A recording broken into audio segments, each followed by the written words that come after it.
आज विशेष दिन है। बुद्ध पूर्णिमा महोत्सव के उपलक्ष्य में रुद्रा कॉलोनी में हमारे भगत बालाजी के भगत थे, उनके द्वारा आज ये कन्या पूजन भी किया गया है, ब्राह्मणों को भोजन करवाया गया है।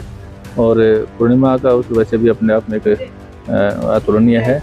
और बुद्ध पूर्णिमा का तो एक विशेष महत्व बनता है, क्योंकि भगवान बुद्ध ने इसी दिन भगवान की प्राप्ति हुई। उस ज्ञान को लेकर के भगवान ने बुद्ध जी ने पूरे विश्व में इस प्रकार का प्रचार किया, शांति का, सद्भावना का, आध्यात्म का।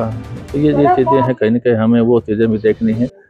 तो प्रसाद भी हो और प्रसाद में कुछ न कुछ ऐसा आशीर्वाद भी मिले। तो महाराज वीरेंद्र जी जो आशीर्वाद देते रहते हैं लोगों को, भक्तों को, उनके कष्ट भी हरते हैं, उनको कहीं ना कहीं एक सही रास्ते पर ले जाने की कोशिश करते हैं। तो उनके लिए एक बहुत बढ़िया बधाई भी है। विशेष दिन पर भगवान उनके इन कार्यों को आगे बढ़ाते रहें।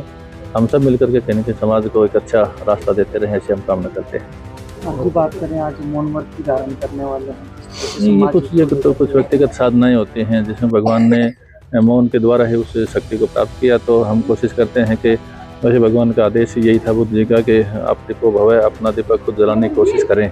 तो यदि हम थोड़ा बहुत मौन करेंगे, एकांत में रहेंगे, तो कुछ ऐसी चीज़ें हैं जो कहीं ना कहीं अंदर से आती हैं।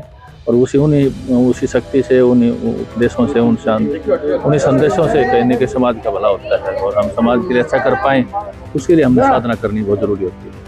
आ जाओ एक बार आ जाओ, जानता हूँ जैसे संदेश को लेकर के कार्य करें, किस तरह से?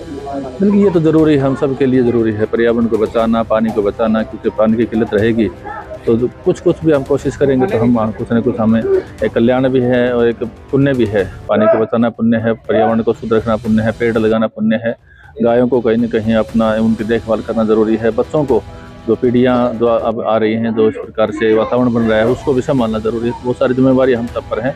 तो उन जिम्मेवारियों के साथ में हम अपने धर्म कर्म पर लगे रहें।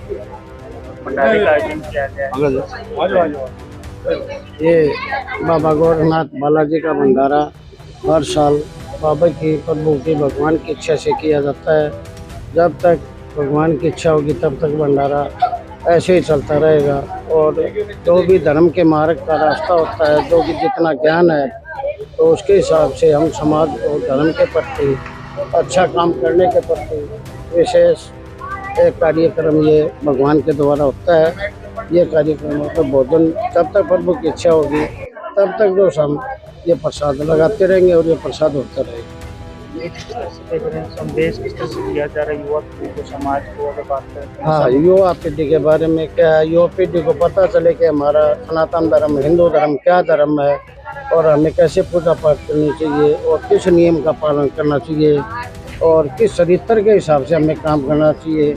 क्योंकि सब कुछ जो है करैक्टर के ऊपर है। करैक्टर जो है वो बिल्कुल ठीक रहना चाहिए। जो भी करैक्टर के प्रति हो तो वो सद्भावना नहीं होती, उसको मैं गलत मानता हूँ।